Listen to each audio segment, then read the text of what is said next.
Hello everyone. So we're going to talk about last couple of readings today.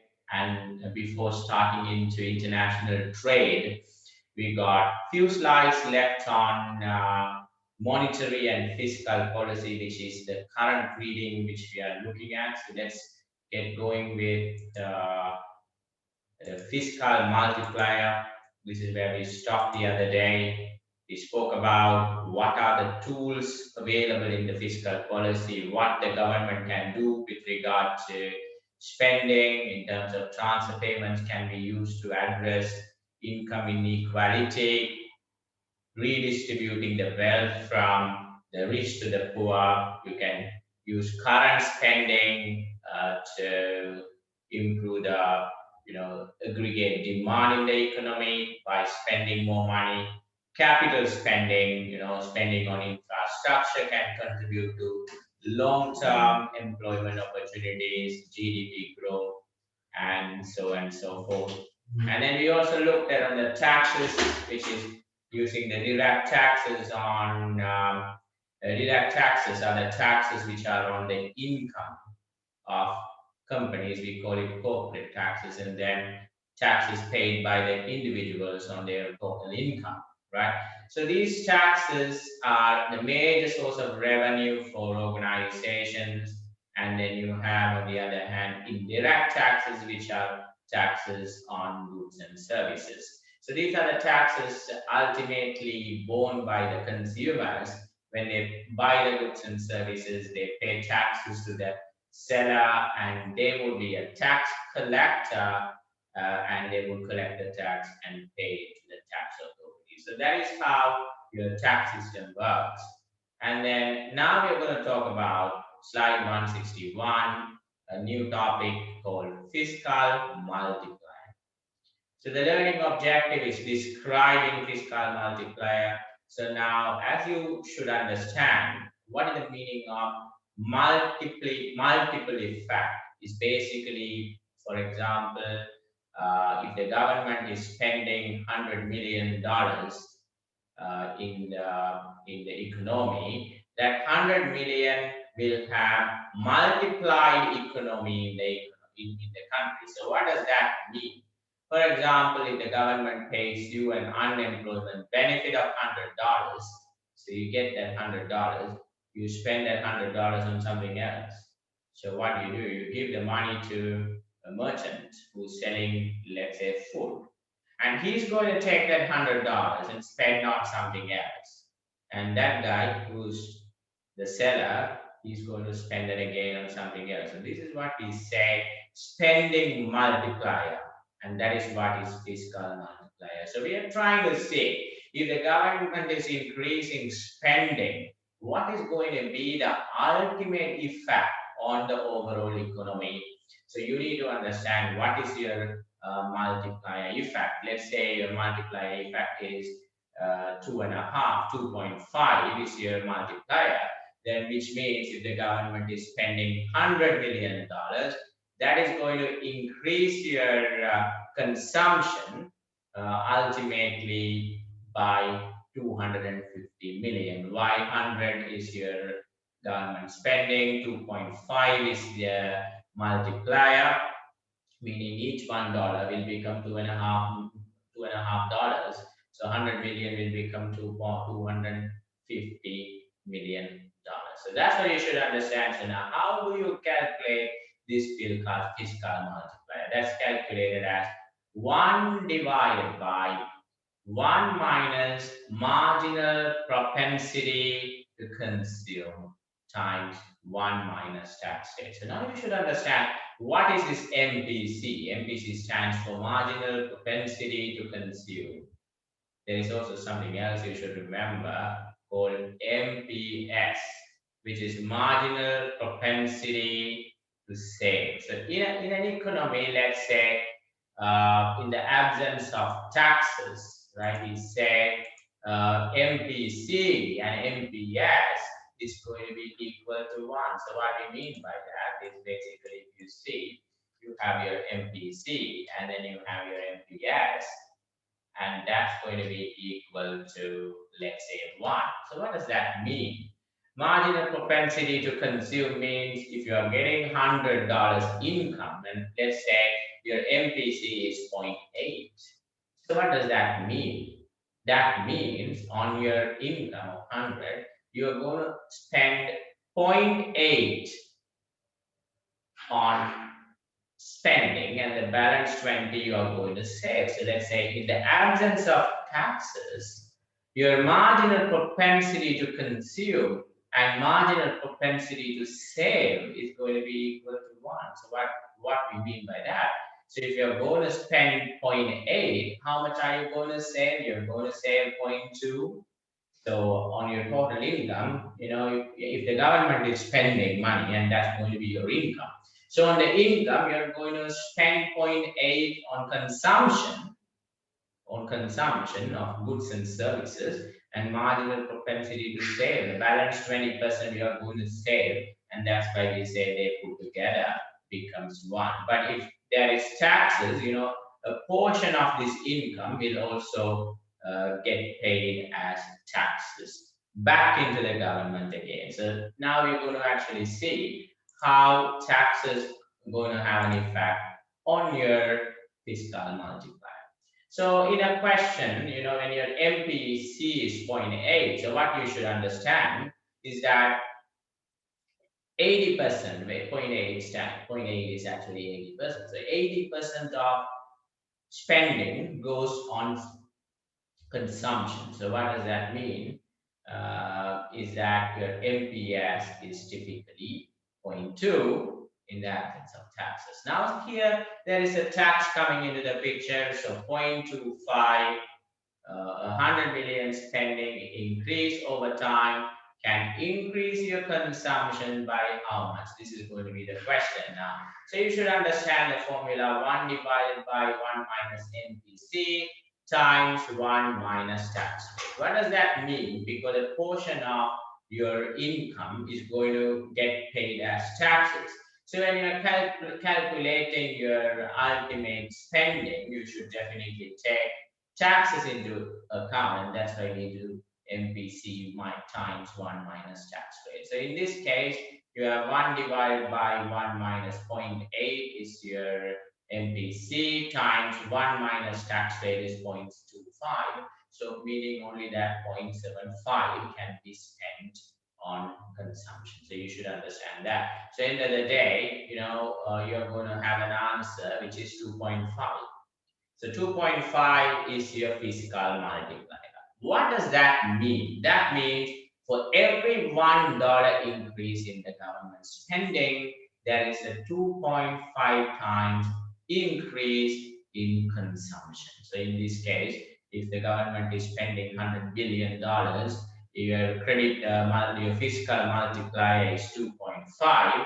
That's going to increase your spending by 250 billion. And don't confuse this with the credit multiplier that we spoke about in monetary policy. It is saying monetary policy, the credit multiplier is nothing but 1 divided by your required reserve ratio. So that is going to tell you how many times the banks can create money in an economy.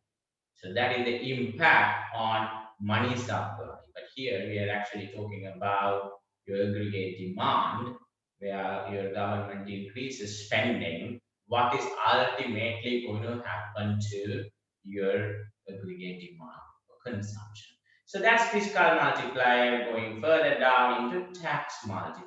So this is going to be interesting. Now, you should understand that if government spending increases, the consumption is going to increase. So now you should tell me, what do you think the effect on taxes on your aggregate demand or consumption? So what do you think is going to happen to your consumption if the taxes are increased? We know if when government spending is increases, ultimately the consumption is going to increase. And we don't say it's going to increase only by 100 billion, but we are going to say it's going to increase by 250 billion because there is a multiplier effect. And you understand logically how multiplier effect works. As I told you, the circulation of income from one person to another when you buy and sell things in a society. Hope you understand what is the meaning of multiplier effect. Now, the question is, if the taxes increase, what should typically happen to consumption? Can you think about it? When there is an increase in the taxes, the government increases the taxes, what do you think is going to happen to your consumption? So there you go, you are right.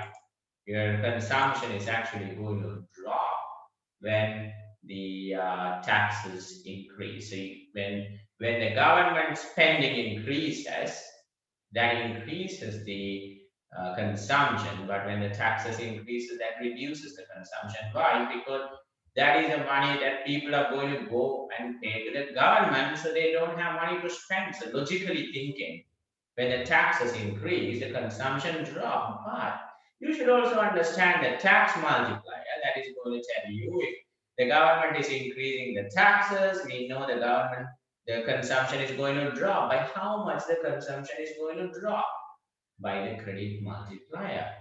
But you should understand now, there are very often questions raised when the government is increasing taxes, increasing government spending by the same amount. Typically, what do you think is going to happen?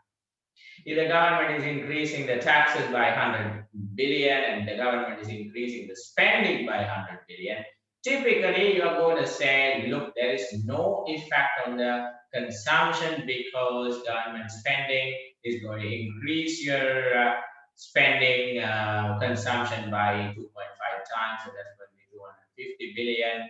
And on the other hand, increasing the taxes by 100 billion is going to reduce consumption by 100 billion. So end of the day, there is no effect on the economy. But you should take it with a pinch of salt. You should understand this little differently. If you think about the same thing, with your MPC of 0.8, a tax increase of 100 billion will reduce consumption only by 0.8. Why is that? That is primarily because your MPC is 0.8. So your MPC is actually 0.8, so it's not 1. So basically, if 100 billion of taxes is reduced, that's going to reduce your consumption only by the increase in the taxes times MPC, which is the marginal propensity to consume. So 80 billion is going to be your effect on your spending times 2.5 by 2.5. That's your multiplier effect. So 2.5 times 80, 200 billion. So in summary, okay, now I'm going to ask you this question. So you should answer now. When the government increases the government spending by 100 billion, what is the overall increase in the consumption? Can you answer this question? So that this is the learning outcome statement that I'm trying to explain to you how these two differ between them. So the first question is, when the government increases the government spending by 100 billion, what is the increase in the consumption based on fiscal multiplier of 2.5? What is the overall increase in consumption? Can you answer this? Then only you'll be able to understand this properly. So what do you think is going to be the increase of, that's going to be 250. That's exactly right. So 100 times 2.5. So that's going to be the overall increase in the consumption if the government is increasing the spending. But when you go down, here we are talking about the government is increasing the taxes by 100 billion. Now the question is, what is the decrease in consumption? The consumption is going to decrease, but by how much the consumption is going to decrease? Can you tell me by how much the consumption is going to decrease if the government is increasing the taxes by 100? How much that's going to decrease the consumption?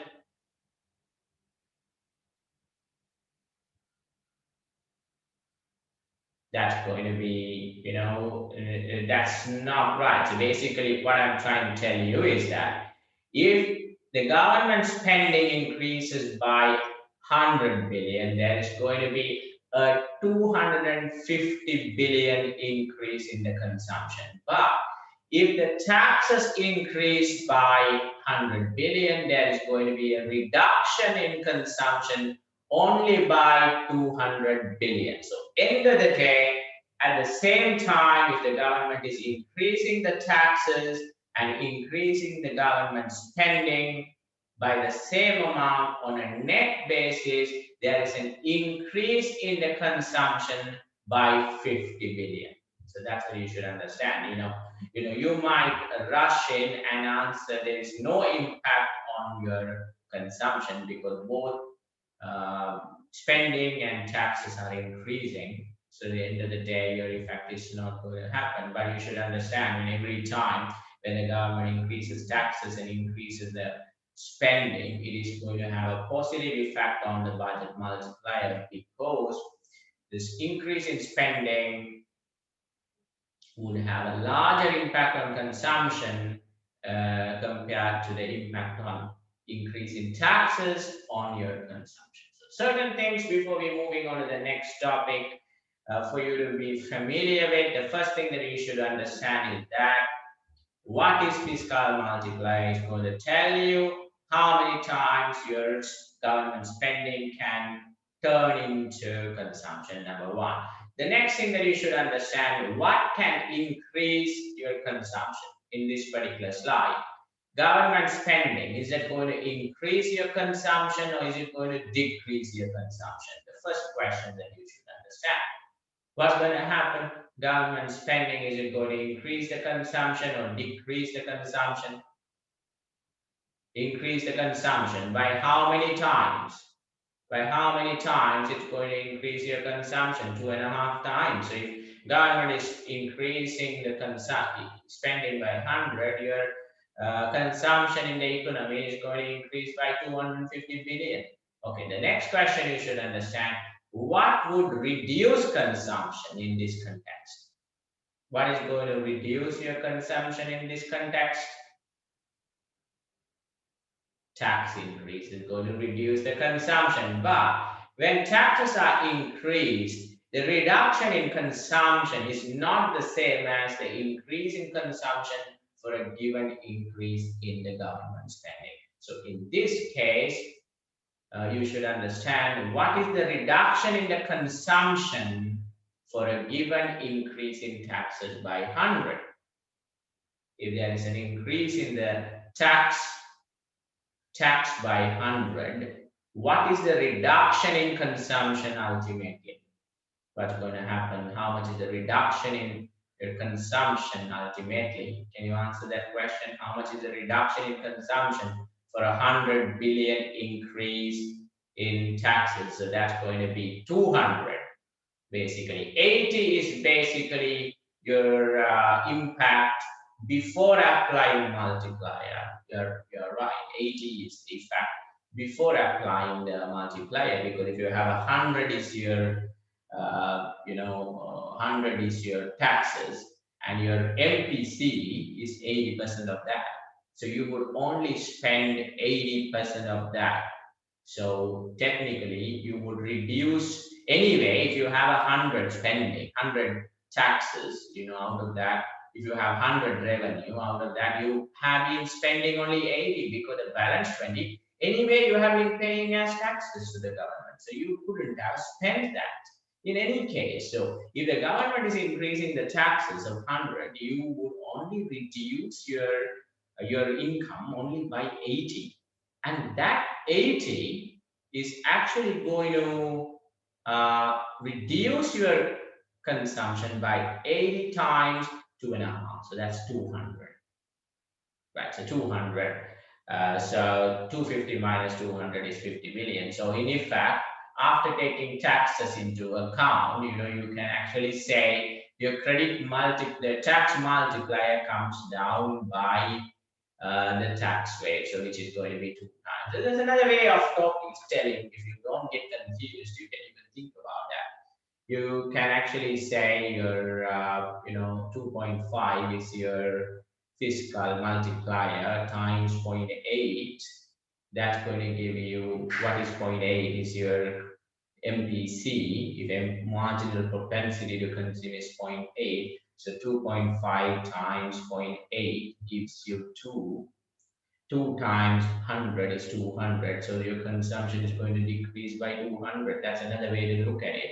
Or you first identify 80 by multiplying 100 times 0.8 MPC, and then get the answer, multiply by 2.5, and then you're going to get 200 million. Either way, whatever you feel comfortable, you can do that. But at the end of the day, what is that you should understand? You should understand when there is an increase in government spending, increase in the taxes, don't go and say now no impact on consumption. The consumption is still going to increase because an increase in spending will have a larger effect on the consumption than increase in taxes leading to a reduction in consumption. So that's what you need to understand. Overall, okay, you should answer this question now before we move forward.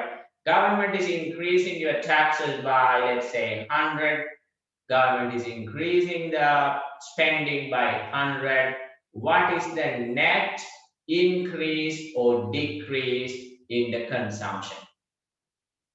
What is the net increase or net decrease in the consumption? Can you answer this? You should be able to answer this quite quickly, isn't it? What is both are going up at the same time. Government spending is going up by 100. Government taxes going up by 100. What is the net effect on consumption? Is the net effect on consumption is the net effect on consumption, is it 200 or is it 250 or is it 50? What do you think is your net effect on the consumption? Is it 200 or 250 or 50? The government is trying to increase both government spending and taxes at the same time. Yeah, what's the answer, guys? Is it 200 or 250 or 50? My question is, you should listen to me carefully. The government is increasing the spending by 100 billion. The government is also increasing the taxes by 100 billion. Both are increasing by 100 billion. So you should know one is going to increase your consumption and one is going to decrease your consumption. So I'm asking about a net effect on your consumption when the government spending and taxes both increase by 100 billion. So end of the day, the effect is going to be 50 positive, because when the government spending increases by 100 billion, your consumption will increase by 250. But when the government increases the taxes, the decrease in the consumption is only 200. So on a net basis, you would still manage to increase the consumption and grow your GDP. That's what you should understand here. Don't forget this. This is very important from an exam context. Hope this makes sense. And I'm going to move into Ricardian equivalence. So you should understand what is Ricardian equivalence. Very logical, easy to remember things. So think about it now. Suddenly, if the government comes and implements an expansionary fiscal policy, yeah, people welcome that. Generally, people welcome expansionary fiscal policies, and they hate, they resist contractionary fiscal policy. Now you should tell me what it means, an expansionary fiscal policy. What do you think the government's doing an expansionary fiscal policy, guys? Expansionary fiscal policy, what do they do? What are the actions of the government in expansionary fiscal policy? What do governments do? Are you guys there? In an expansionary fiscal policy, what does the government do? There are three tools in fiscal policy. First, you should understand taxes, government spending, and the deficit. So they spend. I mean, what they do is they increase spending. You know, you should think from the tools of the fiscal policy. What are the tools in fiscal policy? You know, they have government spending, taxes, deficits. So what they generally do in fiscal policy is that they increase government spendings and reduce taxes and create a deficit budget. And that deficit budget is what we mean by expansionary fiscal policy. So government encourage people to spend more money so that that's good for the growth of the economy. So that's what it means. So that's why people like expansionary fiscal policy. But one thing that you should remember is that some people, they hate expansionary fiscal policy. Why do you think so? If there is an expansionary fiscal policy, is the government going to have a deficit or they are going to have a surplus? What do you think is going to happen? The government is going to have a deficit. If the government is going to have a deficit in the future, what the government needs to do to fund the deficit in the future, can they continue to keep the taxes lower and increase the spending? That is not sustainable, isn't it? You are exactly right. In the future, the government needs to increase taxes, reduce spending. So end of the day, you are going to get hammered somewhere else. It's like, okay, you give it now, you give the money to people now, and tomorrow you take it back from them. So people want stability. So Ricardian equivalent says, if a tax decrease causes taxpayers to anticipate higher future taxes, the resulting decrease in spending will reduce the expansionary impact of a tax cut. So what you should understand is if the government is reducing the taxes, what do the government expect? Do they expect to increase the consumption or decrease the consumption? The first question for you. If the government is reducing the taxes, what are they intending to achieve? Are they intending to decrease consumption or increase consumption? You want to increase the consumption. That's what you are trying to do. But if people think that this increased reduction in taxes is going to lead to increase in the taxes in the future, would you be kind of open enough to spend more money now? Would you think this is an advantage for you? No, you're not going to. So that is what Ricardian equivalence. If people think the government is going to increase the taxes later, by reducing the taxes today, you are not going to spend money, and that is what this is. So what's happening if they so your fiscal policy, will that be very efficient if Ricardian equivalence holds? If Ricardian equivalent holds, your expansionary fiscal policy is not going to be very efficient because that's not going to give you the expected increase or expected boost in the economy.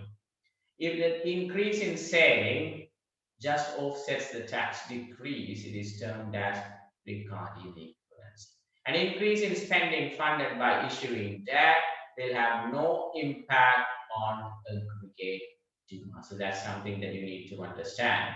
So moving further down, okay, this is an interesting ratio. I mean, if you are really comparing countries and see what is like the financial leverage of different governments or different countries, this is a very interesting ratio to look at.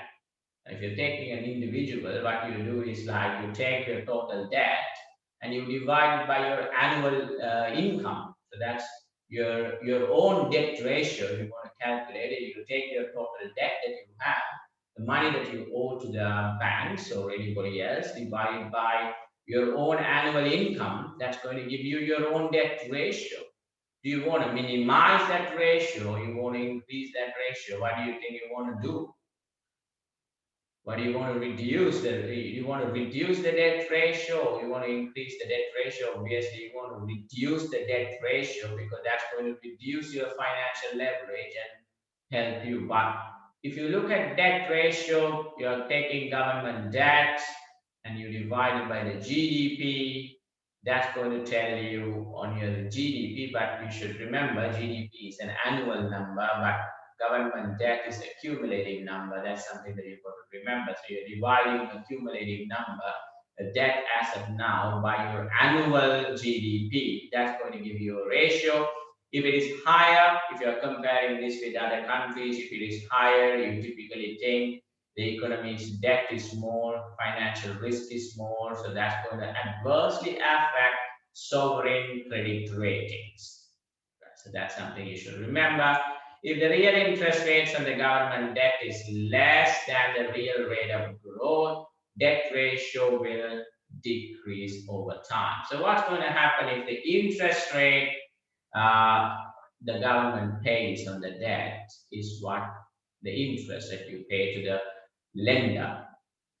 If you pay less interest rate and if your economy is growing faster, your debt ratio is going to fall. Why? When you think about the numerator denominator effect, GDP is, it's the real GDP, let's say it's growing, your GDP will grow and your government debt will grow if the interest increases. So when the interest increases, your government debt grows, but if the real GDP grows, your GDP increases. But that's what we say. If the GDP growth is more than the interest rates, then your debt ratio will fall. But what if your interest rate, real interest rate is more than the real GDP growth?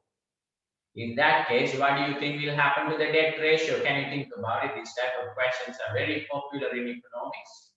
Can you think about it? If the government is paying more interest, real interest rate is more than the growth in the real GDP, what do you think is going to happen to your debt ratio? Do you understand what's happening here? The interest is growing, GDP is growing, but debt is growing by interest rate is more than your GDP growth. So what happens to your debt ratio? You get the point?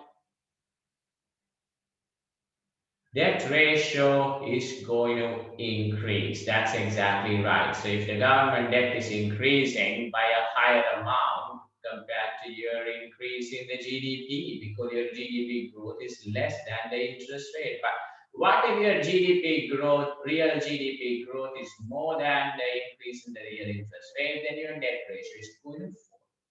Okay, moving further down, okay, these factors are going to tell you why budget deficits are bad. So we're going to argue, okay, what are the reasons that you should be concerned about budget deficits? It's a very interesting thought. The next couple of slides are going to be interesting. The first thing that you should be concerned about your higher deficit is that higher future taxes will decrease GDP growth. The first thing to remember, if you have a budget deficit in the future, you are going to increase your taxes. That's going to reduce your GDP growth. That's bad.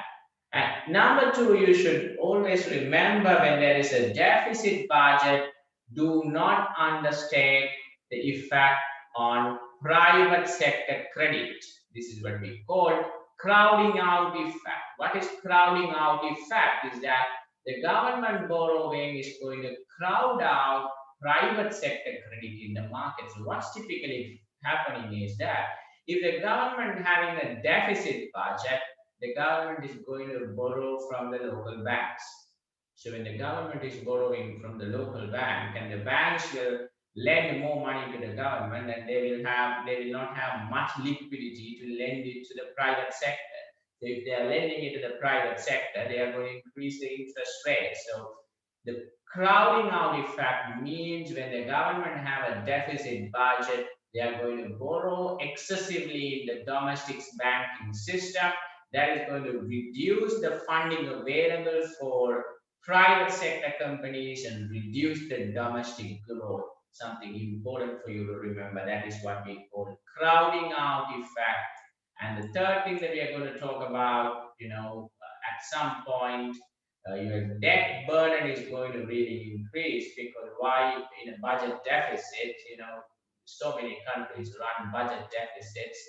So if you have budget deficits, and especially if you are not even able to meet your current spending with your revenue, with your tax revenue or your total revenue, that's a disaster.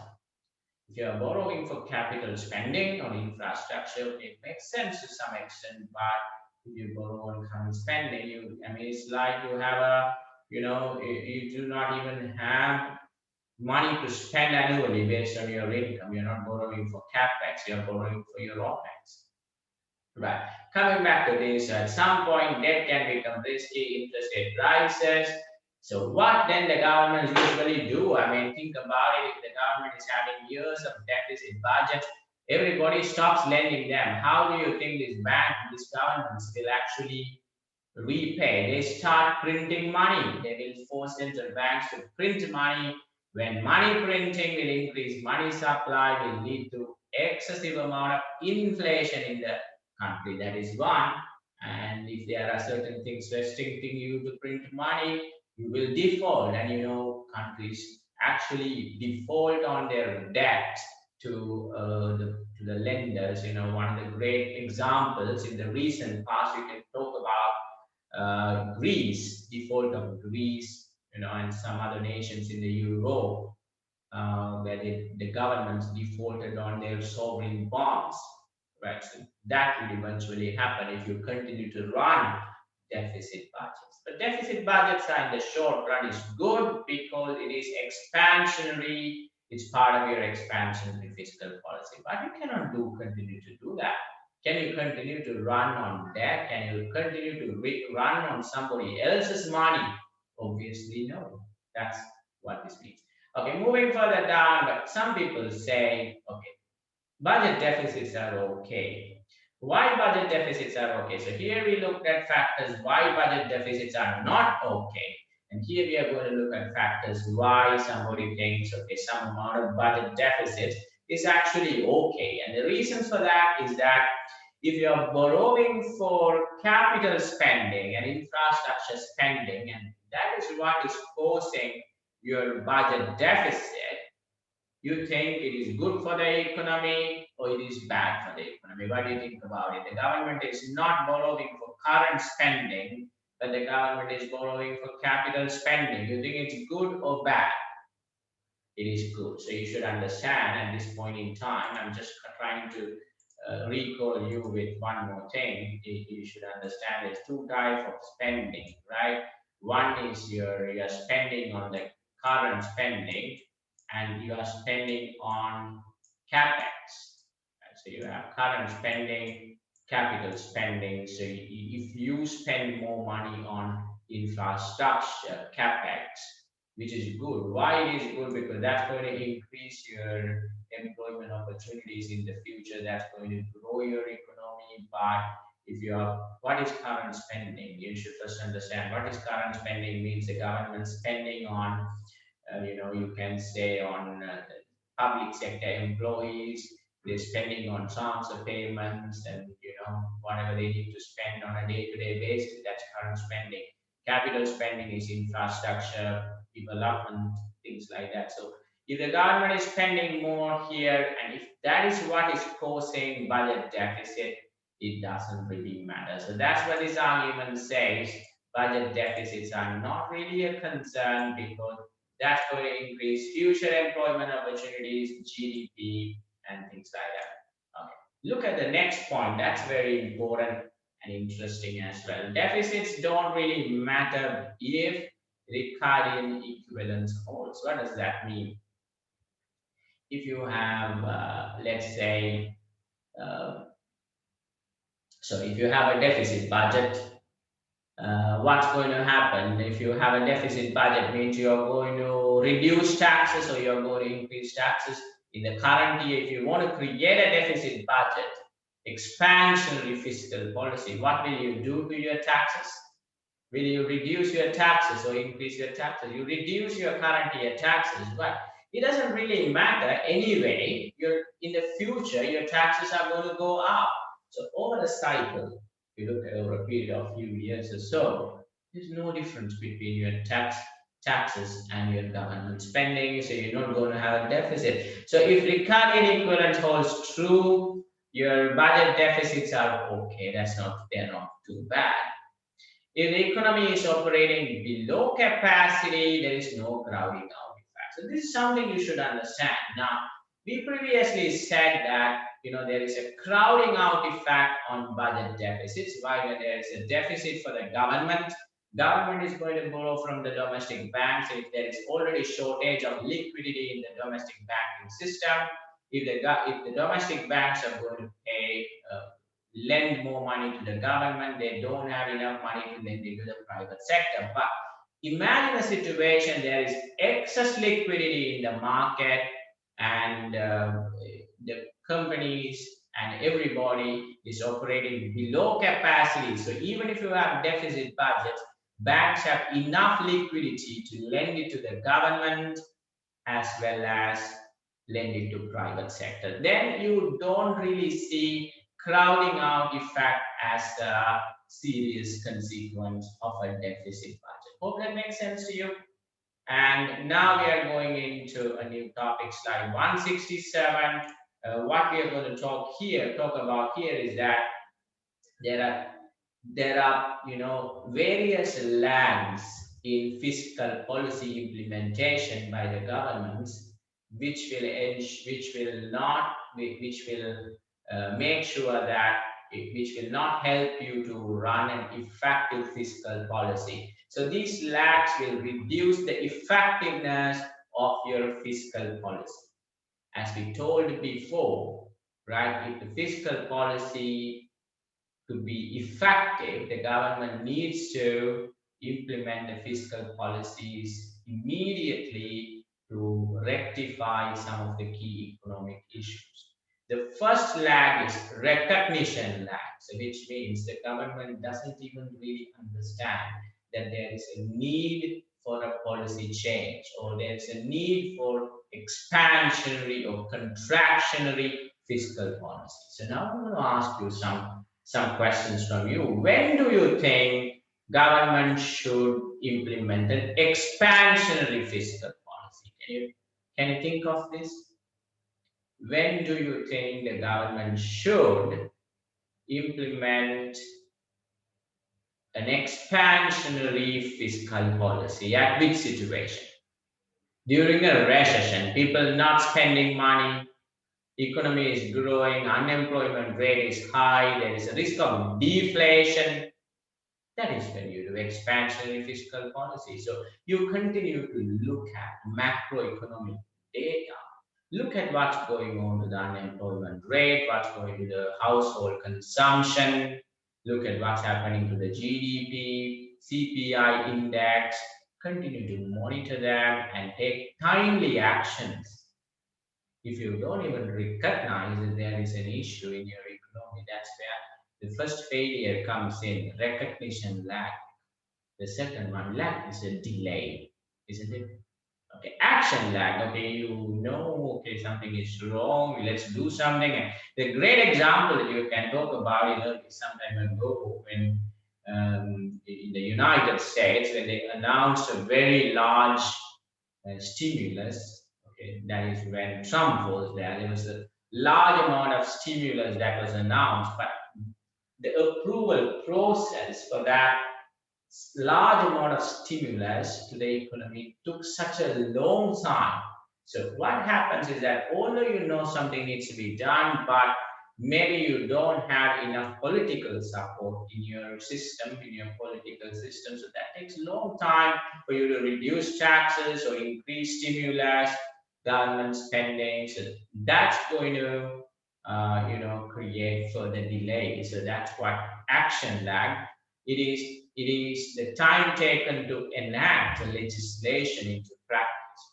The third one is the impact lag. Even though you increase taxes, increase your spending, immediately the effects will not be seen. It's going to take a while before your economy shows positive signs. So that's what you mean by impact lag. So recognition lag, action lag, and impact lag needs to be reduced in order to ensure an effective fiscal policy implementation. Lags can cause fiscal policy changes to be destabilizing rather than stabilizing. You want to stabilize your economy using fiscal policy, but if lags are prominent, your fiscal policies are going to destabilize the economy than stabilize it. I have another question before we move on. That is not on fiscal policy lags, but on contractionary fiscal policy. I asked you a question, when do you implement expansionary fiscal policy? And some of you said recession, I agree. But now the question to you is that when do you think a government implement a contractionary fiscal policy? When do you think that has to happen? There you go. The inflation is very high. Your economy is at peak. It's overheating. So you want to reduce inflation. So what are you going to do at this point in time? How do you implement a contractionary fiscal policy? What do you do? What are you going to do in order to reduce the inflation and reduce the budget deficit? You're going to increase taxes. What else are you going to do? You're going to increase taxes. That's right. You're going to decrease government spending. You're going to reduce the amount of budget deficit. So that's what you're going to do in a contractionary fiscal policy when the inflation is high, because your objective is to reduce inflation. Right, so that's about it. There are limitations of fiscal policy. We are going to talk about it now. If the economy is still at full employment, fiscal stimulus will result in higher inflation. So this is the limitation. If the economy is in full employment, everybody is employed, and you're giving stimulus, meaning you're paying additional money to people. You're just telling, okay, all the citizens in the country is going to get $100 for weekend spending. Go spend over the weekend, and the economy is already at full employment, means everybody is getting their salaries, and you are giving them an additional money. That's going to cause inflation. So that's logical to understand.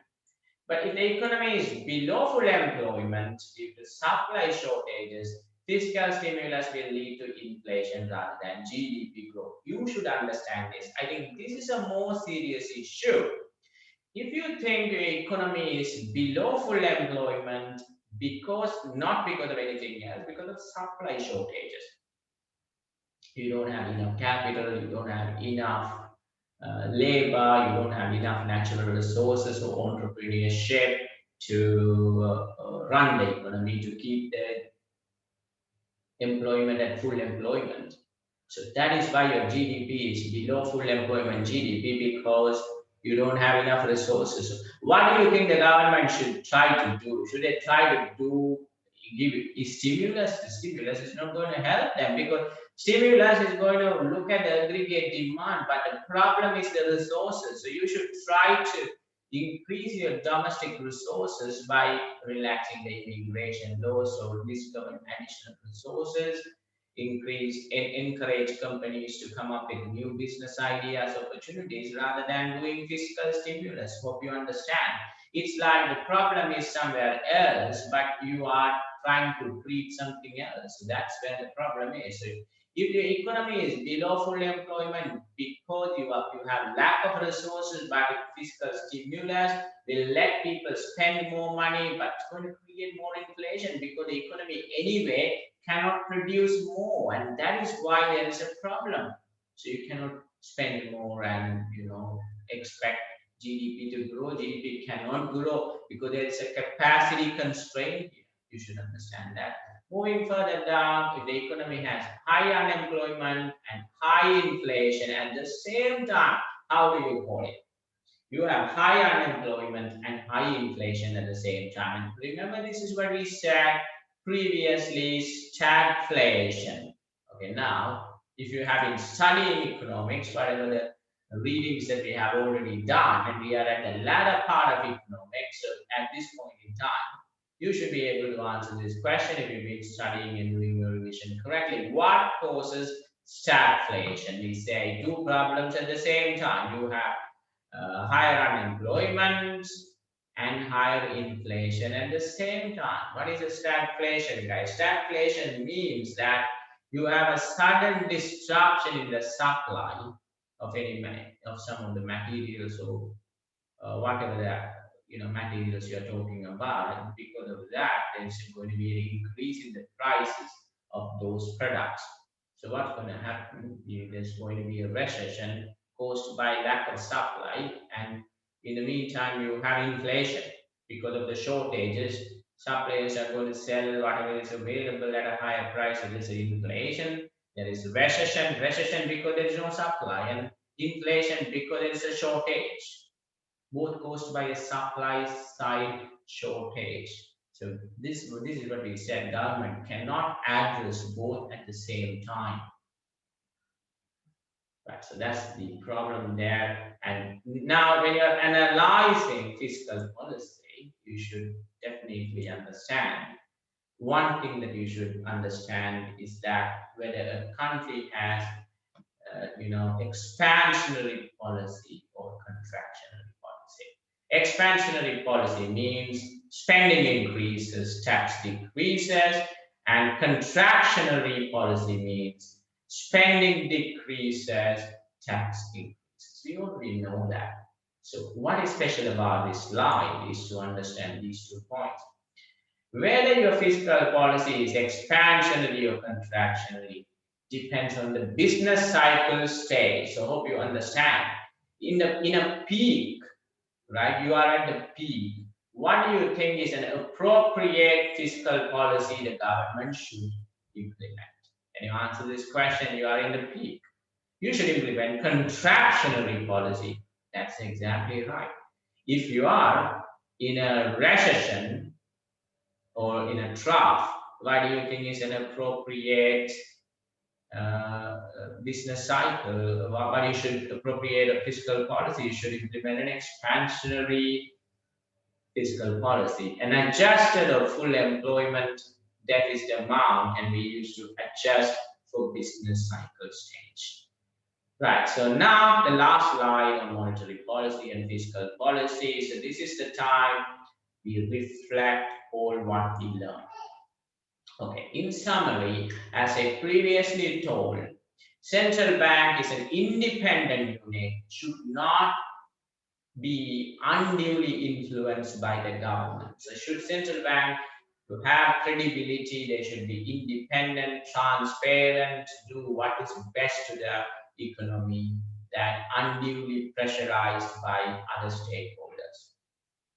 And on the other hand, the government, for them to do the right thing in the economy, they should also look at the economy in the long run rather than to do something in the short run in order to in order to win in the forthcoming elections or get people's support. You do something and that's going to put you into and misery in the future. And we know the problem in developing countries is, subsidies. Subsidies is the biggest culprit behind the economic issues faced by developing countries, such as inflation. I mean, people think subsidies is good because you can win in the forthcoming elections. People are going to like you, but what do you think is going to happen if you keep increasing subsidies for, let's say, especially for public sector enterprises when they are making losses, especially, think about fuel subsidies and any other subsidies that you give it to these enterprises. So subsidies, what's the consequences of subsidies? If you want to really think about it, what happens if the subsidies increase? Can you think about why I make a negative comment about subsidies here? What happens if the subsidies increase, guys? Can you start thinking about it? If the subsidies increase, what happens? Is subsidy part of your G or is it part of your T? Is it part of your taxes or is it part of your government spending? G. So government spending is going to increase. So when the government spending increases, what's going to happen? What's going to happen if the government spending increases? Government spending increases, taxes don't increase. What do you think is an immediate effect? Are you going to have a deficit budget or are you going to have a deficit budget or a surplus budget? You're going to have a deficit budget. So if you have a deficit budget, what do? If you have a deficit budget, you borrow from other countries and you are in so much debt burden, number one. And you print money. So when you print money, you need to fund those deficits because you can't borrow any more money. Your debt to GDP ratio is very high. So people don't lend you if your debt to GDP ratio is very high as a country. So what's going to happen is that government is going to ask central bank to print money. Money printing is a money supply, causes excessive inflation. So these countries who are relying on subsidies it is like a vicious circle, it gets subsidies again and again and again, bring you back into misery. Right, so now what we're going to say finally is that the central banks and the governments needs to be more responsible and accountable in developing a macroeconomic policy framework which can help the economy to sustainably grow in the long run.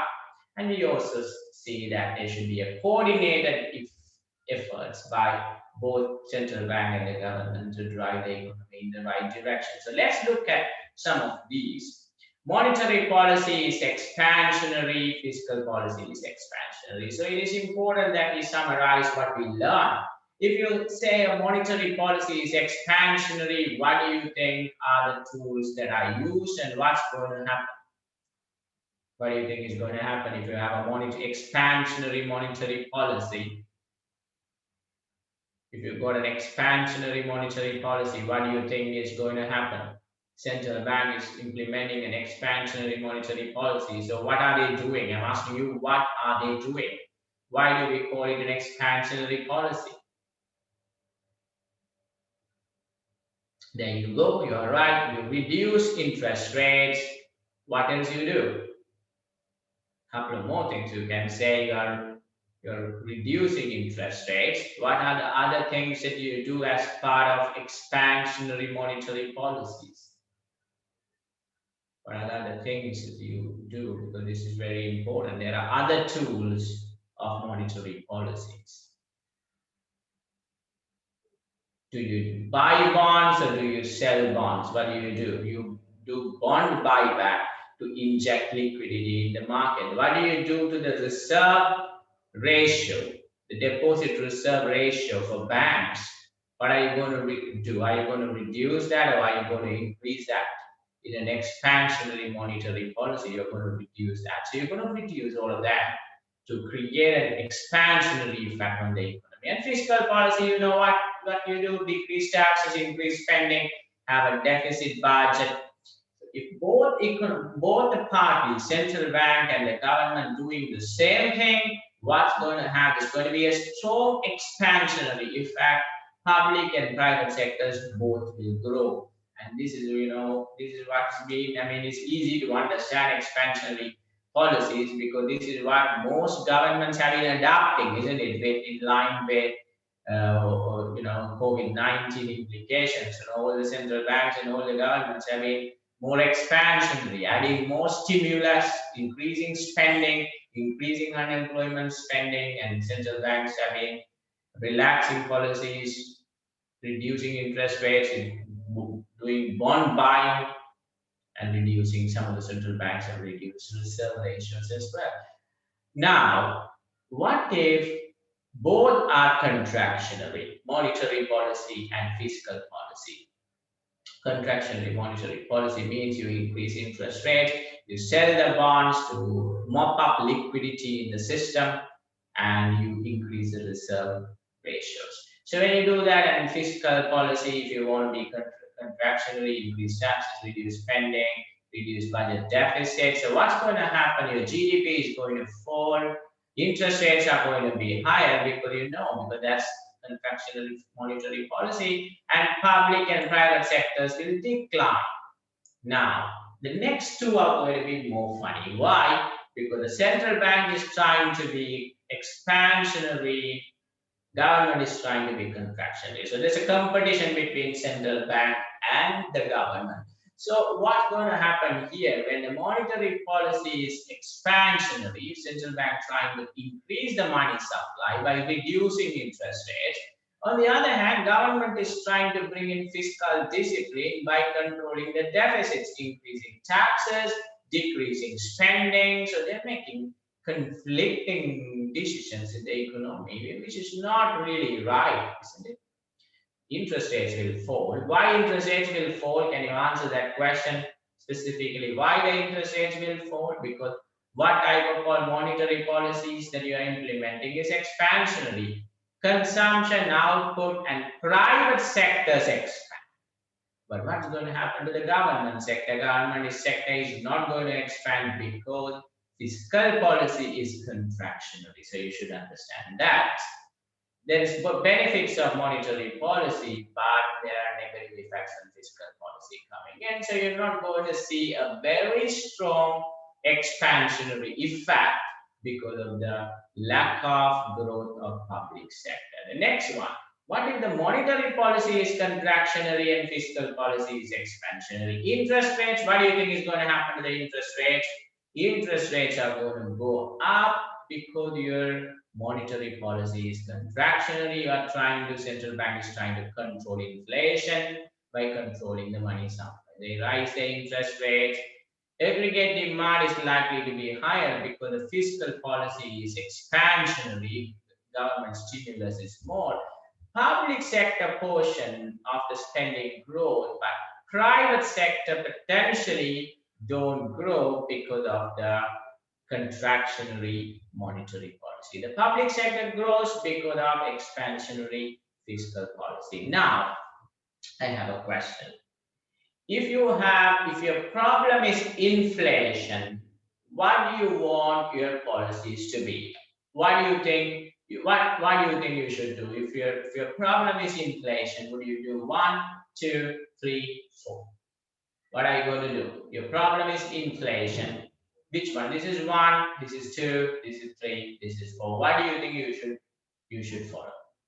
Which policy are you going to follow if your problem is inflation? What do? Do you follow the first one or the second one or the third one or the fourth one? Your problem, keep in mind that your problem is inflation. You need to control your inflation. So what do? What do you want to do? It's not a difficult question to answer. You do contractionary monetary policy and expansionary fiscal policy. Any other answers? Okay. So what is your answer? When you say contractionary, are you choosing 2 or 4? You know, say this is 1, 2, 3, 4. So tell me that. Is it 1 or 2 or 3 or 4? What's going to be your answers, right? I have 2 people saying 4, which is this. Okay, 2. I have 2 people saying the answer is the second one. So I would go with the second one simply because I don't want, central bank and the government to do something which will, move the economy, in the opposite direction. It's like, economy going like this, and you want to push it back like this, opposing forces. It should just work in parallel. There should be a coordinated effort. See, what's happening is that if you do a contractionary monetary policy, that will reduce demand, that will control money supply, that will control inflation. You want to reduce spending. That will mean that the people don't have money, don't have stimulus to spend, which will also reduce inflation. So both will help you to reduce inflation. But if you do one contractionary, one expansionary, you won't be able to achieve what you want to achieve, because by making the monetary policy contractionary, you reduce money supply, your demand is going to come down. But on the other hand, government is spending more money, providing more unemployment benefits. People are going to anyway take that money and spend. So on one side, you are controlling inflation. On the other side, inflation is growing. So I don't really see if these policies should work in the opposite direction to achieve what they want to achieve. That shows you that there is no proper coordination between these bodies. So the correct answer, I would agree, is that you implement a contractionary. So suppose if you have a recession is your key problem, what do you do? If recession is your key problem, what are you going to choose? What are you guys going to do? Yeah, obviously you're going to start your expansionary policies. that is the end of monetary policy and fiscal policy. We're going to take a 5 minute break. So it's 4:25 local time. I'm going to start at 4:30 and we are going to go all the way up to 5:30. Right, guys?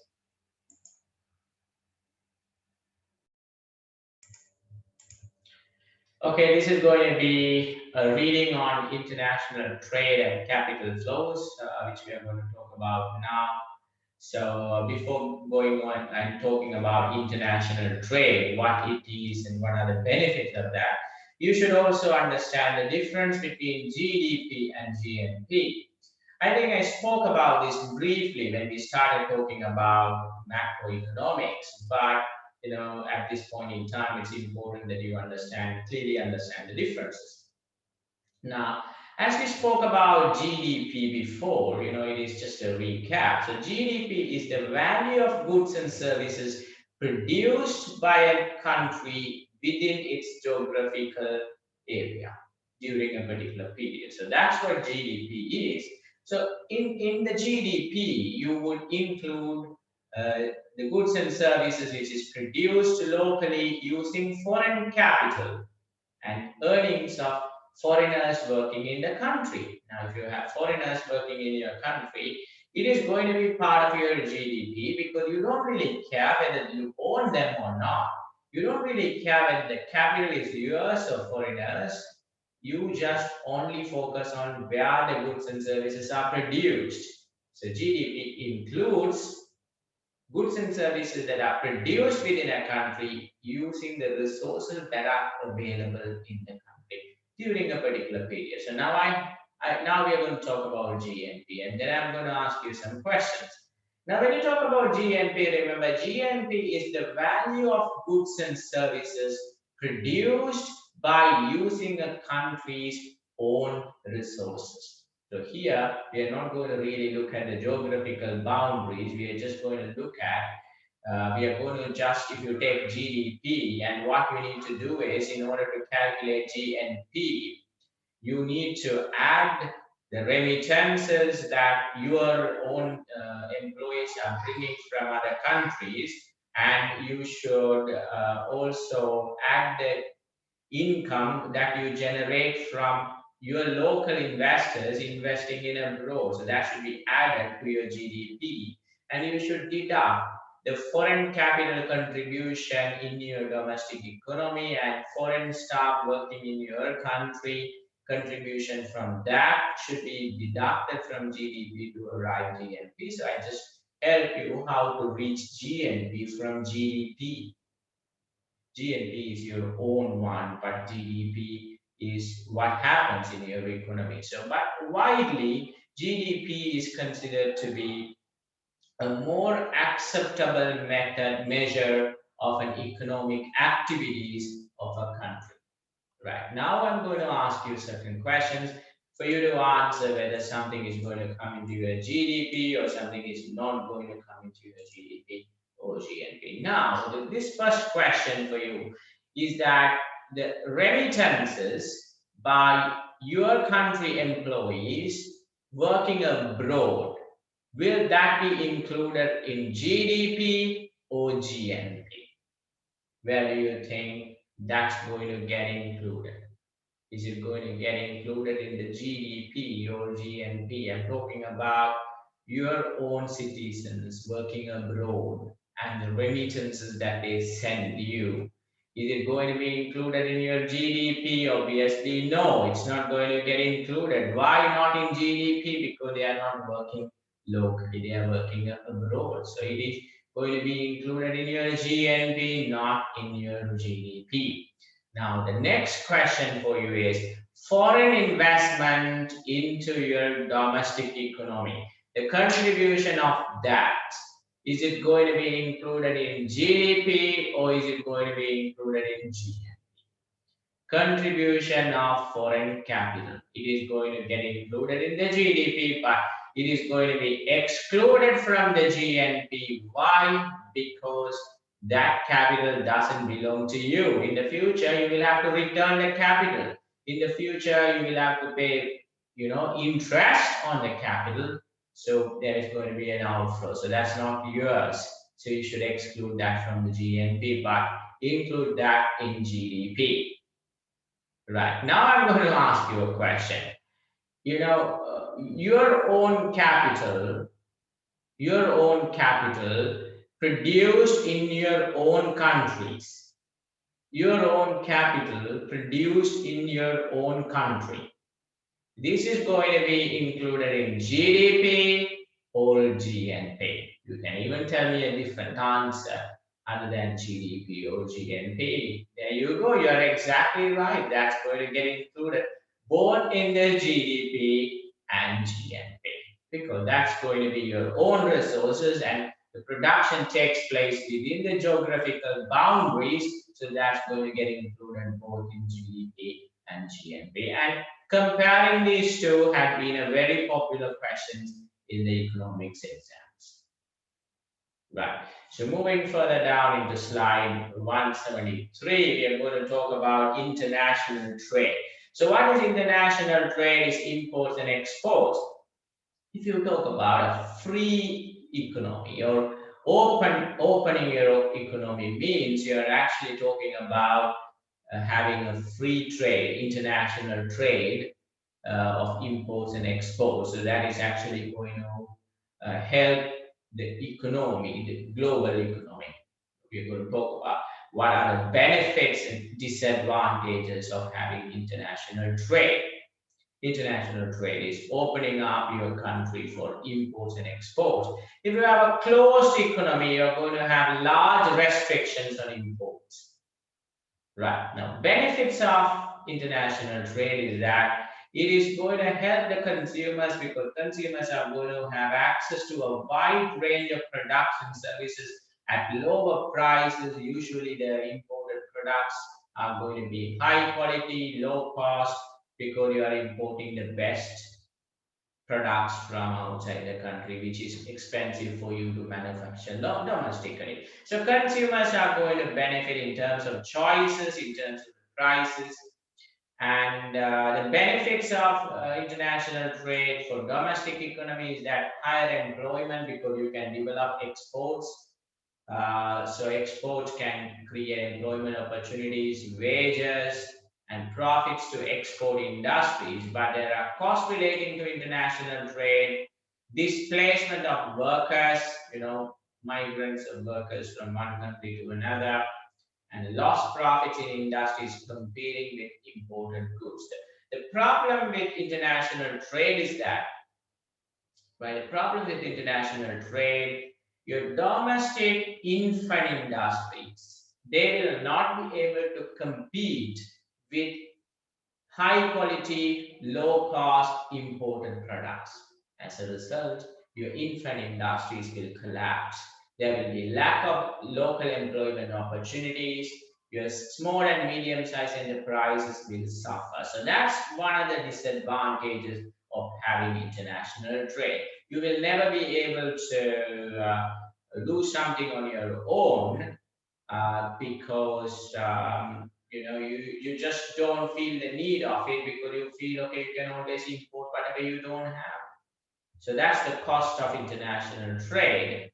But in the long run, what is widely accepted by everybody is that international trade benefits the economies in the long run. So the benefits of international trade is definitely going to outweigh the cost associated with international trade. Now we're going to talk about two theories which are used in international trade, how to decide which country should export which product and which country should import the product from which country. So that's what this is. Absolute advantage, comparative advantage. We should be able to distinguish, if you look at the learning outcome statement, distinguish between absolute advantage and comparative advantage. And absolute advantage is an old theory used in international trade, and what is used in practice is comparative advantage. So, the thing is, if you go and talk about this particular example, and then we come back to this slide to talk about theory, it's always better you look at, absolute advantage and comparative advantage using an example. So that would help you to improve your understanding. Look at this. Let's talk about these two products. You have clothes and then you have wine. These are the two types of products produced by these two countries, Portugal and England. Right. So this is the output per labor hour. For every unit of labor hour, how many units of output that can be produced? For every labor hour, what is the output? Now, if you really look at it, Portugal can produce for using one labor hour, either they can produce 100 units of clothes or 110 bottles of wine. Either of that, they can use either days using 1 hour, they can do this or that. Right. If you look at England, they can produce using clothes. Using the labor hour, they can produce 90 units of clothes and 80 bottles of wine. So that's what they could do, either this or that. Now, if you really look at from an absolute advantage perspective, which country you think absolute advantage has got absolute advantage for the production of both clothes and wine? What do you think about it? If you look at Portugal and England, Portugal seems to be better off in both, right? Because they can produce 100 units of clothes, which is higher than what England could produce clothes, 90 units. And wine, they could produce 110 bottles, but England could only do 80. So what does that mean? It tells you, is there any possibility of international trade? It doesn't seem to be. It seems to be that Portugal is good at both. When one country is good at something and the other country is good at something else, then only there is a possibility of international trade. Suppose if you say Portugal is good at producing wine and England is producing good at clothes. So England could produce clothes and any excess, they can export it to Portugal.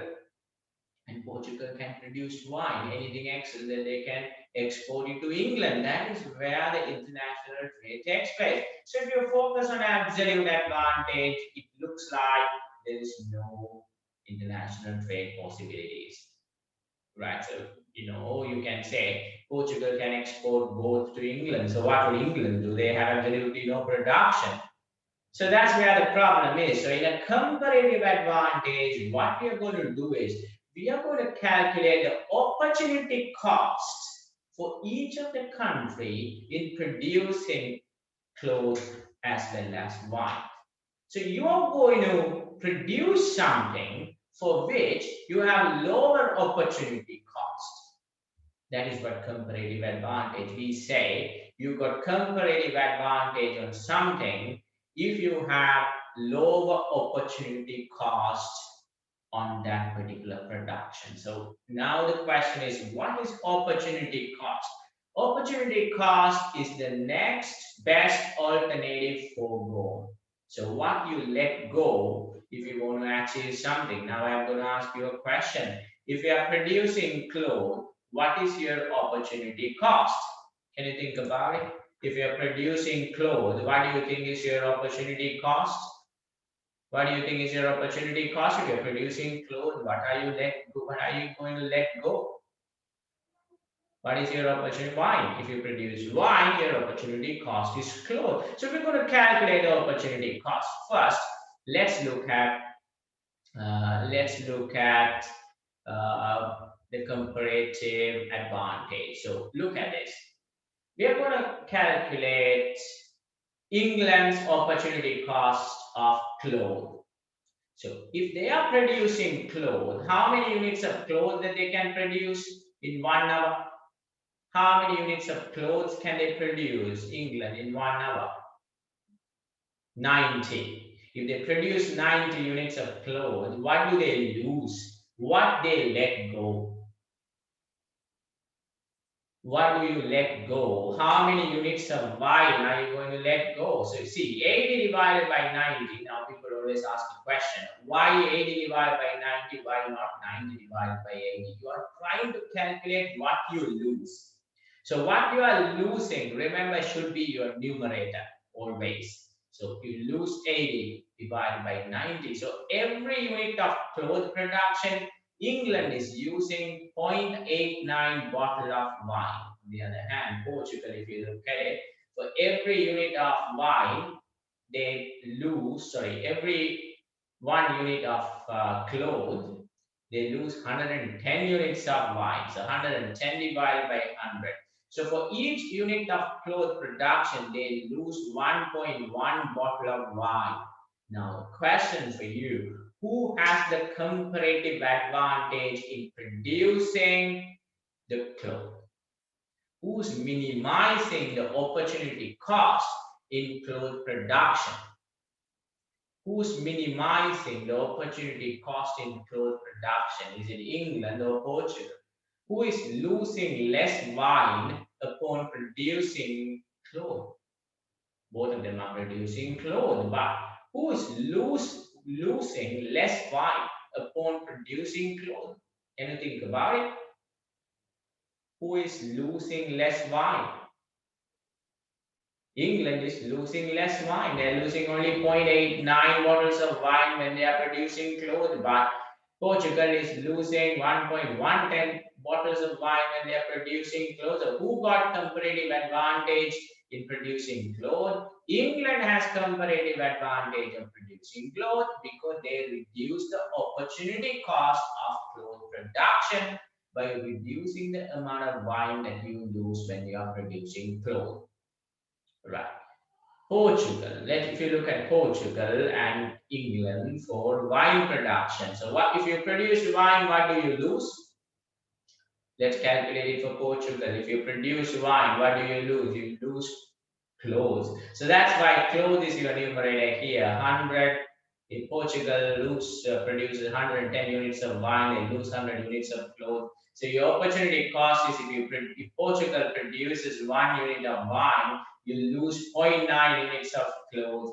England, if they produce 1 unit of wine and they lose 1.13 units of clothes. So now, who has comparative advantage on wine production?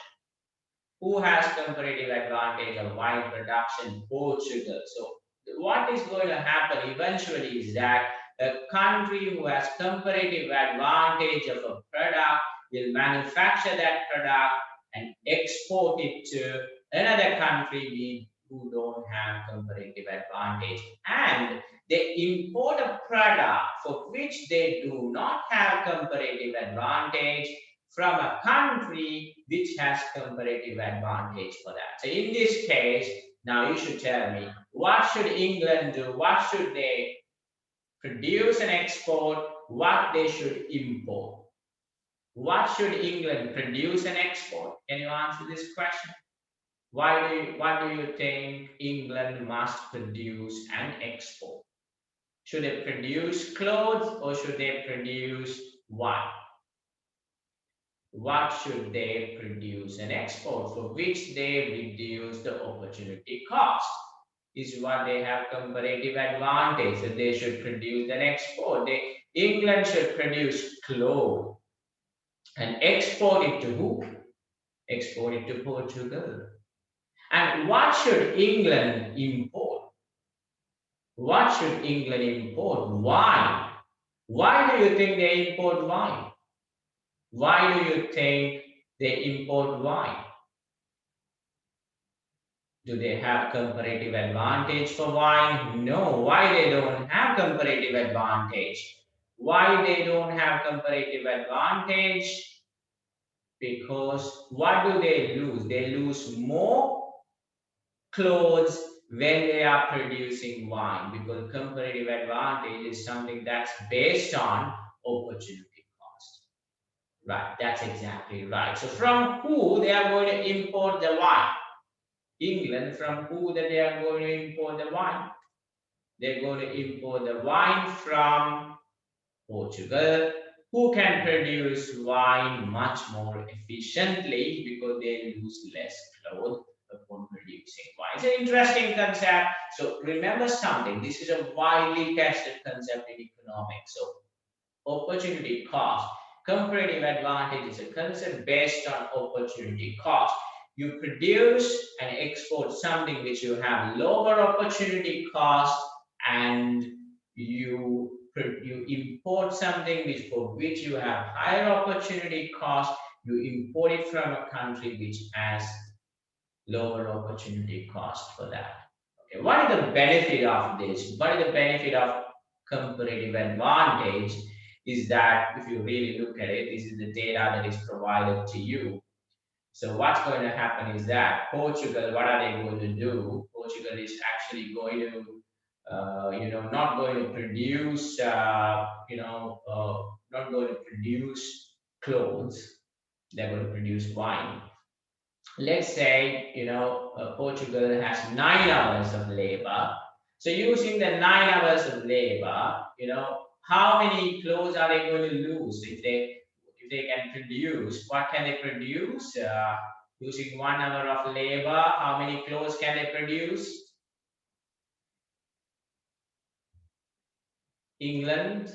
Portugal, how many clothes can they produce using 1 hour of labor? 100. So for 9 hours, how many they could have produced? 100 times 9, 900. They will lose that. Why they are going to lose that? Are they going to produce clothes, or are they going to produce wine? What are they going to produce? They are going to produce wine. So they are going to lose that. But what are they going to achieve? They're going to achieve 9 times 110. That's going to give you 990 units of wine. England, let's say they have 100 hours, and they are allocating the whole 100 hours to clothes.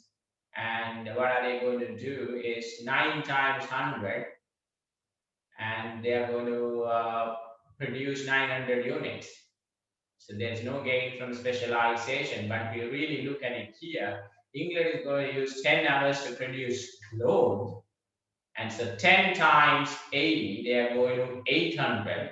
So England, because they are going to produce clothes, they are going to lose wine. They're going to produce clothes. 10 hours, the entire 10 hours, they are going to allocate it to clothes. So they produce 90 times 10, 900, but they are going to let go wine. How many units of wine they would let go? 10 hours times 80, 800. So on a net basis, there is a gain from specialization, 0 here, but 190 units of wine, the world will produce more. So one of the greatest advantages of comparative advantage, remember, that would increase world production. Remember, this is what I said I'm going to talk to you about. If you implement comparative advantage, trade can make all countries better off. Each country specializes in goods they produce the most efficiently. They produce that more efficiently and trades for other goods. Outcome, increased world production and wealth, which no country would be worse off.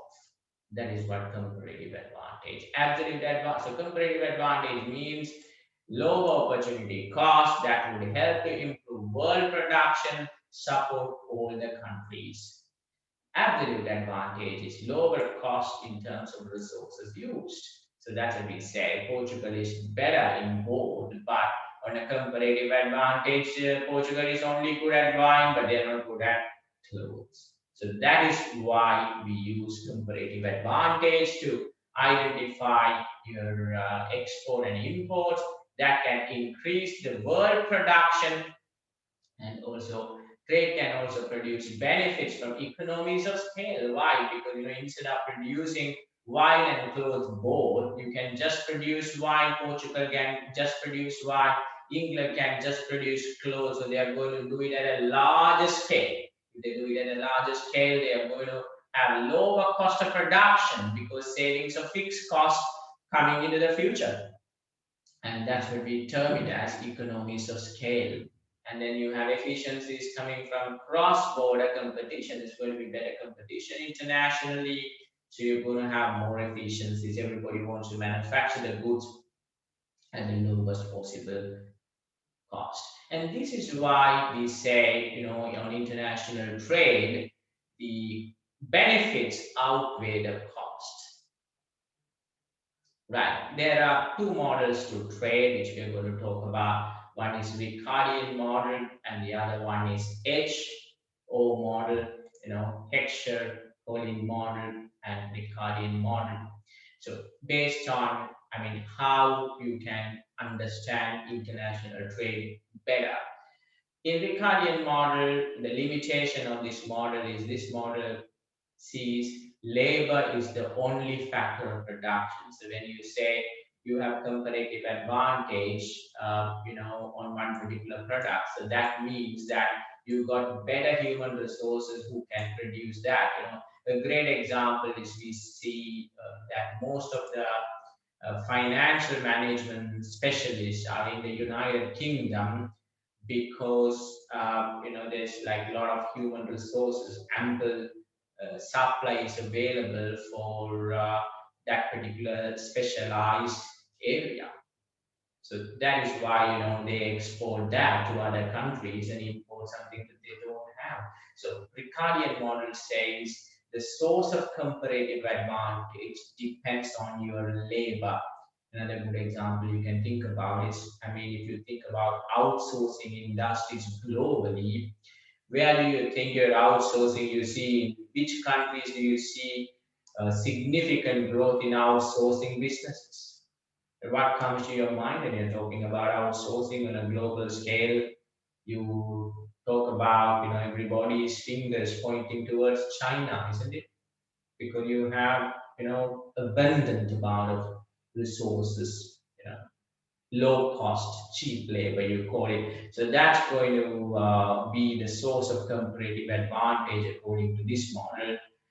Comparative advantage depends on relative labor productivity for different goods. But the next model, the HO model, is more, more scientific and more comprehensive, because that tells you there are two factors of production that's going to decide your comparative advantage. It's going to be capital and labor. So they say why some countries are good in some products. So they got comparative advantage because they got a capital and labor mix, or capital resources and labor resources, which favor them. So that's what we say. Comparative advantage depends on relative amount of each factor forces by a country. That's what this model says. So remember, Ricardian model focus only on labor, and they explain the difference in comparative advantage by comparing the labor between different countries. But the next model, XO model, focuses on labor and capital, and they see why some countries are good at certain products is because of the labor and capital composition that they have. Right, so we are going to talk about it a bit more on HO model. Is that, so look at this. Each country can specialize in the good that requires more of the more abundant resource, increasing the total output. So what you're going to do is you're actually going to specialize on one product, because we're talking about comparative advantage. So comparative advantage means you're actually going to produce just one product for which you have, abundant amount of resources. It could be labor resources, or it could be, capital resources, because, this model, Ricardian model, is outdated. Because if you just have labor, you cannot do production. You need capital to support that. So that's why we explain this model in detail. So this model talks about, you should have both capital and labor to do something. You have labor, but if you don't have capital, you cannot obviously produce, right? So they say if you specialize on one product, so you have abundant resources on that, so you increase the total output. So now what's going to happen? That abundant resource that you talk about, whether it's capital or whether it's a labor, that resource is going to now becoming more in demand. Why? Because you're only going to produce. Now, the good thing, you talk about a great example that you can talk about is China. And why do we say China is great for outsourcing? If you see most of the United companies in the United States, they do more production in China compared to what they do produced in America. So that's kind of, you know, a concerning thing if you really look at it. But why do you think it is? It is because in China the cost of labor is very less. So they are making use of that. So China is exporting outsourcing industry. So that's what is happening. But imagine if there is no outsourcing sector in China. What do you think the pay levels of Chinese would be? And you think about it, if there is no outsourcing industry in China, what do you think the cost of labor in China would be? Is it going to be lower than what it is today, or is it going to be higher than what it is today? There's no outsourcing. I mean, I'm talking about now, let's say a particular portion of the people in the China are working for outsourcing companies, right? Let's say those outsourcing businesses are not there. There's going to be excessive amount of labor coming to the market. So what's going to happen to the price of labor? The price of labor is going to be very cheap. It's going to be very low. And that's what they say here, if you really understand. The price of the more abundant resource will increase in each country. Why is going to increase? Now in China, if you really look at it, you know, people earn a decent amount of money because there is more and more demand for labor. More and more demand for labor. Why more and more demand for labor? Because there is a growth on these businesses. So there's a more output using human resources. So the price of labor tend to increase. So that's what they say. Owners of more abundant resource in each country gain wealth. The owners of the less abundant resource lose wealth. So, like, I mean, think about if a country with 5 members and a country with 3 members, so a family with 5 members, a family with 3 members, if you take China, for example, the family with 5 members would be better off than a family with 3 members because of their, assuming everybody is in the labor force and everybody is working, because 5 people will bring in more money home compared to 3 people, because that's going to be your key resource, that is the abundant resource which is used heavily in your country. Right? So that's what this theory says. This theory says you specialize on one product and you continue to produce that. Why you're producing that? Because you have an excess amount of resource in one particular factor of production. It could be labor or capital. Let's say if you have more labor, you keep reducing, use more of labor, and labor becomes expensive. So whoever have labor, they're going to benefit. Think about capital. Let's say capital is the excessive resource in, like, let's say countries like Western world, the capital is more freely available than the labor. So what they do, they put capital to more use. They export capital. That's why they are investing in other countries, isn't it? So what happens then? There is more demand for capital. Capital becomes expensive. So that's what this theory says. Okay, now we are moving into something interesting.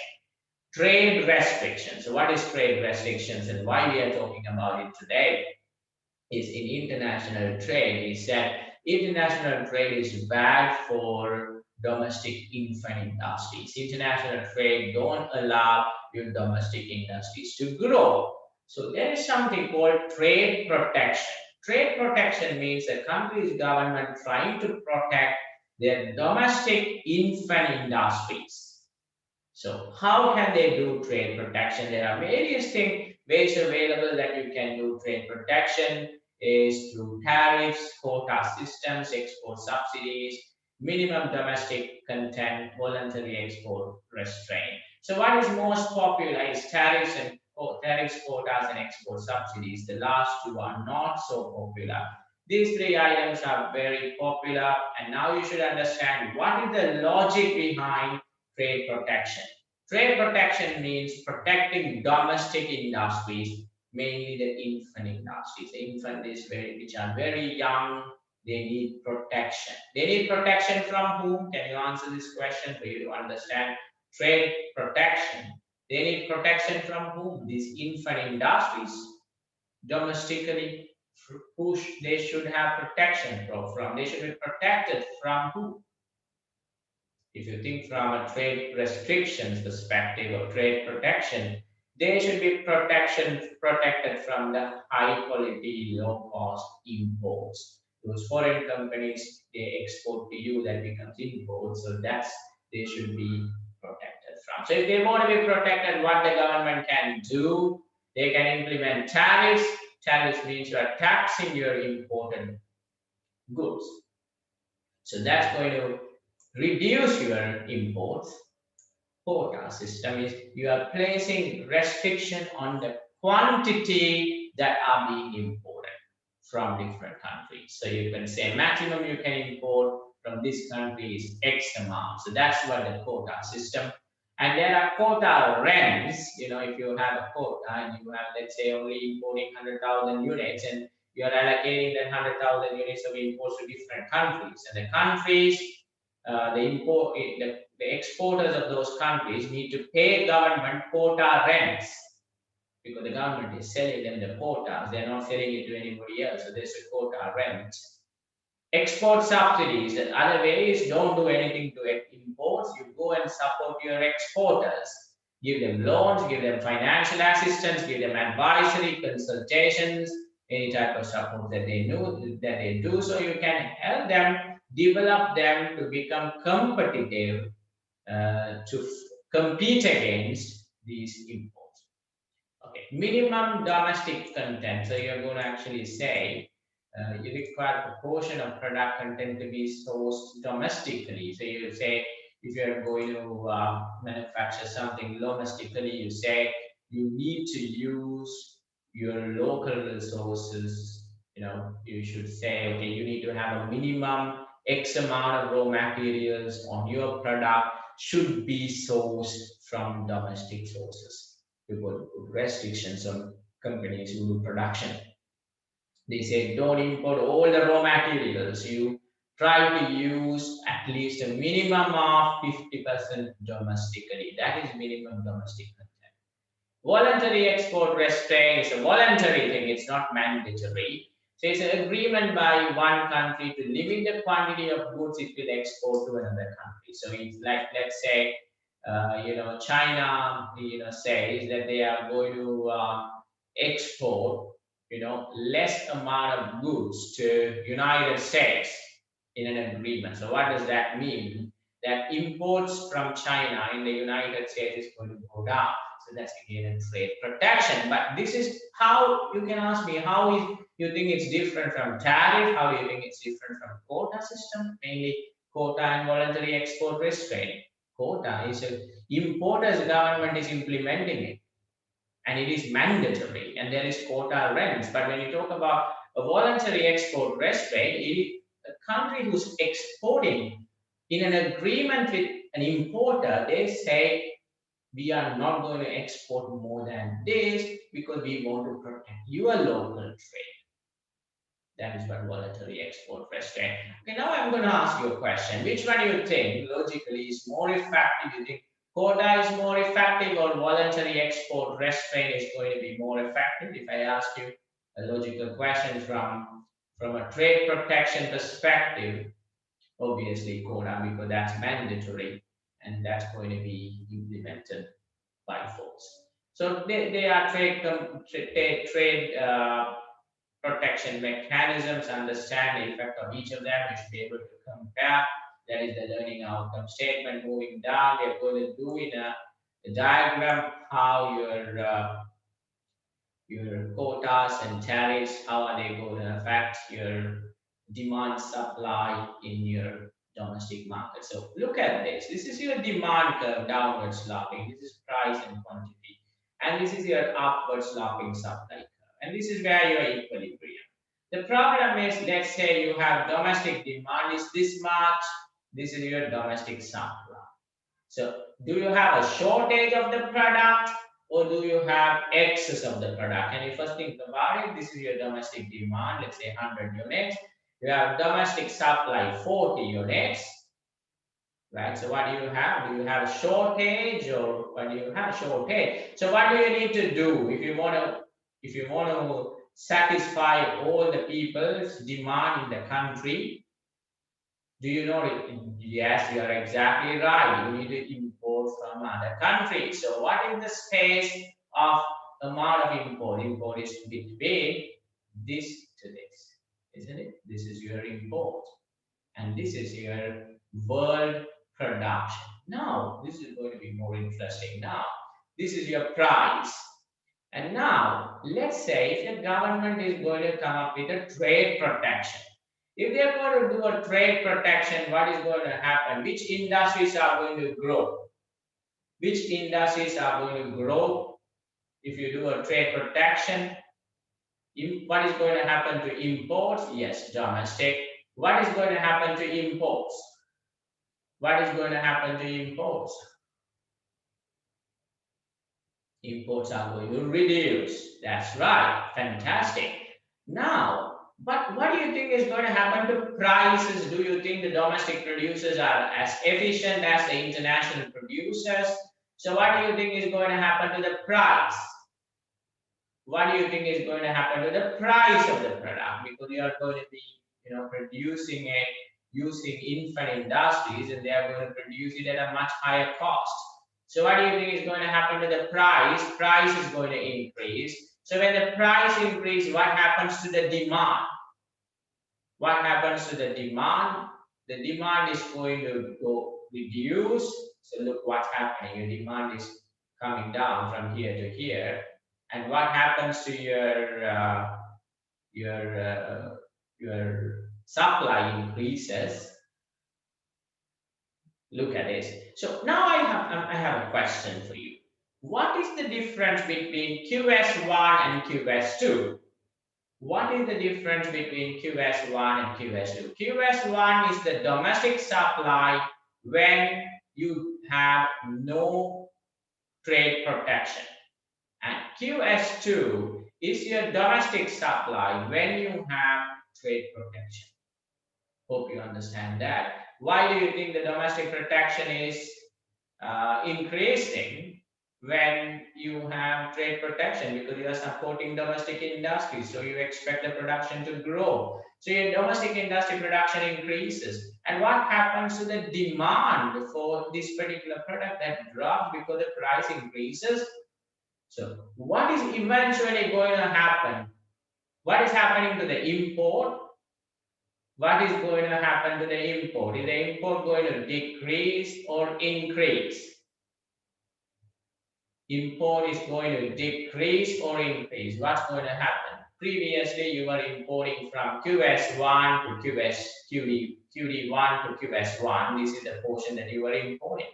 But now your domestic supply increased and domestic demand decreased. What are you going to import? You're going to import the difference between Qs2 and QD2, and that's also going to be, this is also going to be your tariff revenue or quota rents, because this is the difference between your, this is the current import, this is the amount of import. There's going to be some amount of import still, and those importers will pay taxes or quota rents, and that's what we call this tariff revenue.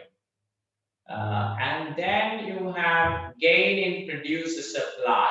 Why do we say gain in producer surplus? Because the price of the materials increase. When the price increase from X to Y, there is some amount of producer surplus that you should understand. So this is what happens when there is tariffs and quotas, slide 180. It's a very interesting slide. And then moving down to 181, you should now understand what are the reasons for trade restrictions, whether you do tariffs, quotas, or support export industries. Why are you trying to do that?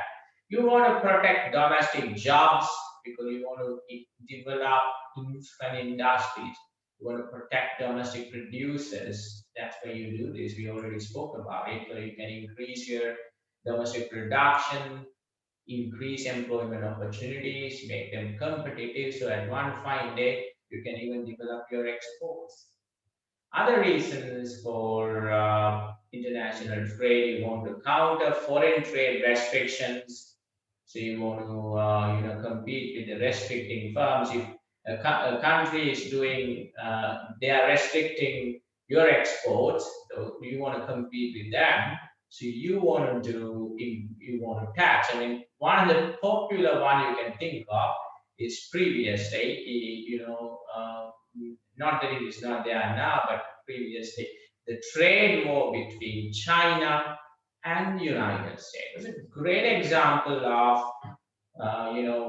this, what one country is trying to do. I mean, what was happening is that the United States, Trump started taxing Chinese imports, and in return, China started taxing imports coming from the United States. So it's like both parties taxing each other.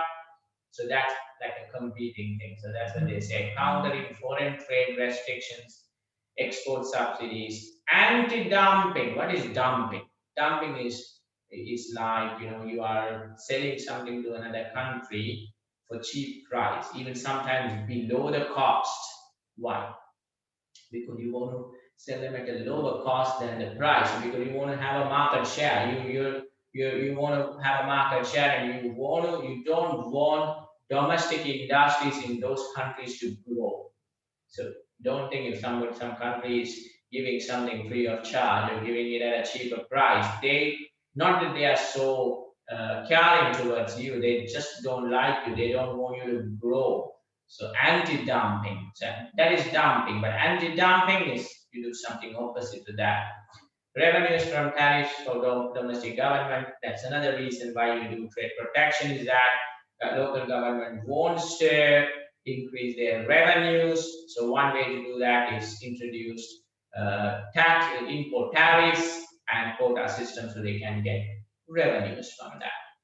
So that's about the reasons for trade protection. So this is a good summary of what happens on each of the trade restrictions. You have tariffs, quotas, voluntary export restrictions, export subsidies. Under each of the trade restriction method, what are the benefits or issues for each type of stakeholders involved in a trade restriction perspective? If you talk about domestic consumers are there, domestic producers are there, domestic government is there, and then you have foreign exporters. So if you really look at tariffs, what happens? Quota system, voluntary export, restraint, export subsidy. Domestic consumer is going to lose. Why do you think, can someone answer this to me very fast? Why do you think domestic consumer is going to lose from all this? Why? Consumer is going to lose this initially. Why do you think the domestic consumers are going to lose? Why?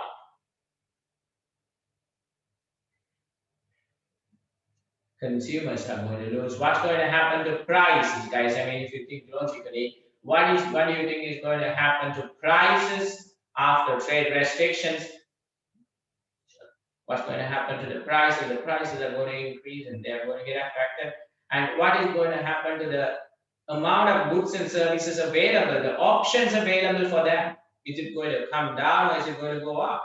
Because you're restricting imports. So you're not going to get those like expensive, or I mean those international brands are not going to be available. So you'll have to start producing them domestically, isn't it?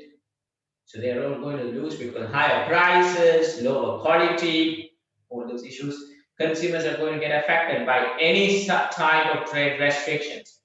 Domestic producers, they are going to help. They're going to, why do you think, logically, if you think about it, why do they gain? Because they are being protected. They are the beneficiaries of trade protection. They are the people government want to protect them. That's why, because you are taxing importers, so importers will become less competitive. You become more competitive, which is good for you, isn't it? Okay, think about the third one, domestic government.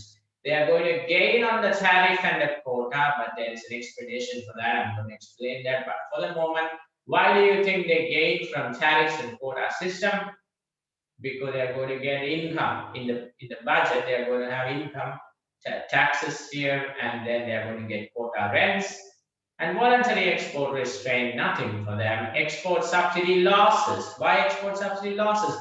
The government spending is going to go up. Now we are going to look at foreign exporters, what's going to happen, thinking from their perspective as well. Tariffs is going to be bad for them. Can someone explain why do you think tariffs are going to be bad? Why do you think tariffs are going to be bad? Why tariffs are going to be bad for foreign exporters? Because they pay tariffs, isn't it? Because when they are exporting to you, you charge tariffs from the exporters because you're importing. So they are going to pay your taxes. But quota rents, usually it's a cost. Instead, I'll explain these two separately. Voluntary export restraint, foreign exporters are going to gain out of it. Export subsidy is not relevant at all. Now, what is pending for us to understand these two? Now, if you really look at quota system, how it works is that, let's say a country wants to introduce a quota system if a country wants to introduce quota system for an economy, in an economy. So what they are going to do is that they are going to, let's say the maximum number of imports that can come into the country is 100,000 units, and we are going to have 5 blocks, 20,000 units each. So we are giving it to different countries.